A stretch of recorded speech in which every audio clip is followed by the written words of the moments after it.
What in the hell is going on with ESPN? They ranked Russell Westbrook 94th, Ja Morant 35th, and Zion Williamson at 57th? Yeah, they just dropped the worst top 100 rankings ever. Keep it right here to find out even more ridiculous rankings. First, we gotta discuss ESPN ranking Russ at 94th. The Russ hate has to stop. How does someone averaging 16 points, 5 rebounds, and 7 assists per game barely make the top 100? Anyone who actually watches basketball knows that is blasphemy. Sure, he has his flaws such as being inefficient and turning the ball over. However, his playoff performance 2 seasons ago versus the Phoenix Suns should have reminded everyone just how good he still is. In those 5 games, he averaged 23 points, while having 2 30-point games, 1 28-point game, and shot over 40% from 3 in over half of those games. How on earth does a player who puts up that stat line barely make the top 100? It literally doesn't make any sense. He's still an explosive finisher who can score on any guard in the NBA with ease, making him a matchup nightmare. Another distinguishing factor that contributes to Westbrook's elite finishing is his fearless mindset. Westbrook is not one to shy away from contact or avoid challenging situations. In fact, he thrives in them. His unwavering confidence in his abilities allows him to take on defenders fearlessly, even in the most congested areas of the court. Whether it's driving against towering centers or navigating through a sea of defenders, Westbrook attacks with the belief that he can score against any opponent. This fearlessness not only creates scoring opportunities, but also puts immense pressure on the defense, forcing them to adjust their strategies to contain his aggressive drives. One of the secrets to Westbrook's elite finishing is his exceptional body control in midair. Maintaining poise and precision amidst the chaos of a fast break or a crowded paint is no easy feat, yet Westbrook executes it with finesse. He possesses an incredible sense of spatial awareness, enabling him to adjust his body mid-flight, contort it in unusual angles, and still finish with precision. This control over his body allows him to adapt to varying defensive pressure, altering his shot release point and finishing with touch and accuracy. It's this mastery of mid-air control that sets him apart and elevates his finishing to an elite level. Last season, he shot 47% on drives on about 4 attempts per game. He also shot 57% in the restricted area on 5 attempts per game, which ranked him within the top 25 among all active players. So is Russ the best finishing guard in the NBA? No, not anymore, but he's still elite in this area. And yes, the numbers speak for themselves. His rebounding and defense in big games was exceptional last season. While Josh Hart and a couple others give Russ a run for his money in the rebounding category for guards, I would still say he's the best rebounding guard in the NBA. And as far as defense, just watch how he defended KD whenever they were matched up in the playoffs. Not saying he's consistently that good on that end, but he sure as hell plays elite defense when it matters most. So all in all, his 94th ranking is laughable. They ranked Victor Wembanyama, who's yet to play an actual real regular season game, 47th for crying out loud. And that was before he had those spectacular performances in the preseason. I would honestly love to hear ESPN's reasoning behind that one. The next one we gotta talk about is Ja Morant being placed at number 35. There is no question he is a top 5 point guard. I think everyone's list probably goes like this: Steph at number 1, Luka at 2, Dame at 3, and Ja, Kyrie, or James Harden to fill out the 4th or 5th spot. So to have him at 35 is, again,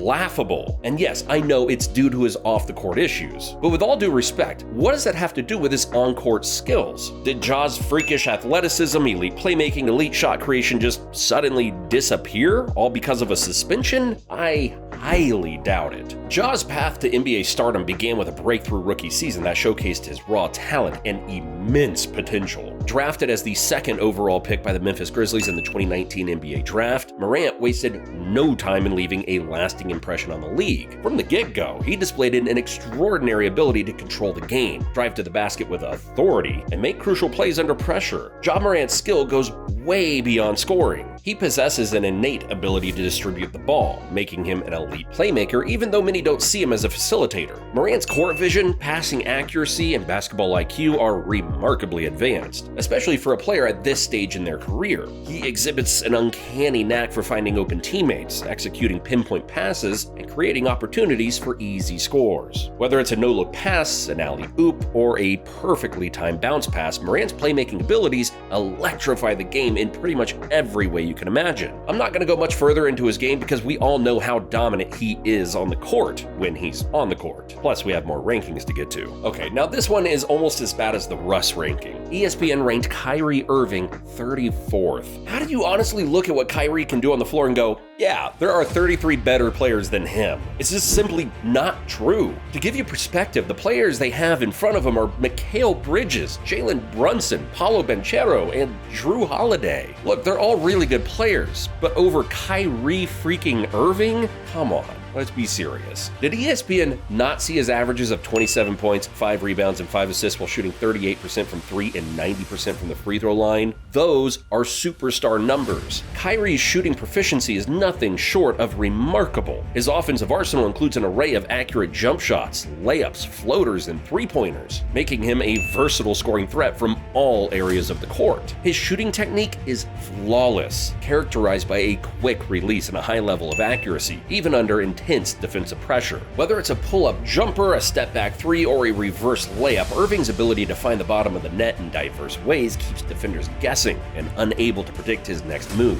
His scoring ability is one of the foundational pillars that defines him as an elite player. Finishing at the rim is an art, and Kyrie Irving is a master artist. His craftiness and creativity around the basket are unparalleled, as he uses an array of acrobatic finishes to score in the paint. Irving is known for his ridiculous layups, reverse layups, floaters, and finger rolls, showcasing his superb touch and feel for the game. But what sets Irving apart is his ability to finish in tight spaces and navigate through traffic with finesse. He often uses spin moves, euro steps, different variations of low and high pickups, and other deceptive maneuvers to create separation and find a path to the rim. To make a long story short, when you think of a player with a deep offensive bag, Kyrie is the first player you think of. The next ranking is James Harden, being placed at 43rd. Just like Ja Morant, this bad ranking is most likely due to his off-court issues. However, we all know what this man is capable of on a nightly basis. Someone who led the NBA in assists while also having a top 10 scoring bag should not be outside of the top 30. He's so good that even in last year's postseason, where he clearly went out of his way to throw a few games for whatever reason in the Boston series, he still averaged 20 points, 6 rebounds, and 8 assists while shooting 37% from the three-point line. Not to mention, he had 2 40-point games versus one of the best defensive teams in the league.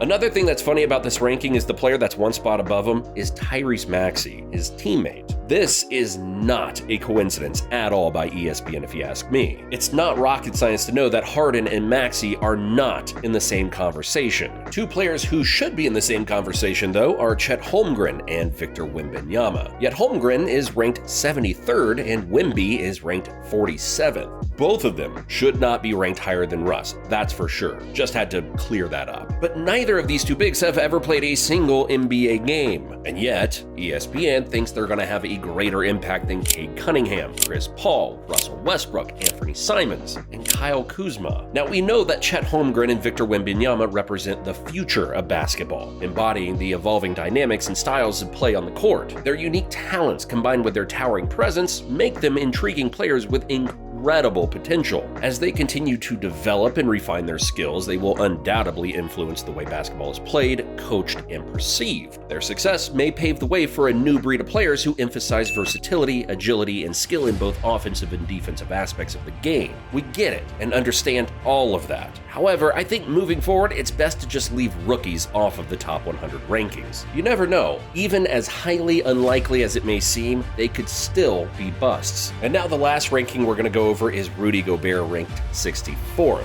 I know Gobert isn't really a fan favorite among the fans and media, so many of you could care less about this ranking, but hear me out first. The centers ranked in front of Gobert are DeAndre Ayton, Jarrett Allen, Victor Wembanyama, and Evan Mobley, just to name a few. If you seriously think any of those guys are better overall players than Rudy Gobert, then I think it's time we pull out his numbers. None of them have Gobert's total package of rebounding, defense, screen setting, and finishing around the rim. Last season, Gobert Gobert ranked 5th in rebounds per game, 15th in blocks, 14th in double-doubles, 5th in putback points per game, 3rd in screen assists per game, and ranked within the top 15 in efficiency in the restricted area, and ranked 11th in contested shots per game. Must I go on? His impact on both ends of the court is why there's no way he should not at least be within the top 30 or 35. 64th is a crime. Oof, okay, that's all of the bad rankings my brain can bear in today's video. So let me know down in the comments which rankings you agree with or disagree with. Thanks for watching, and I'll see you in the next one.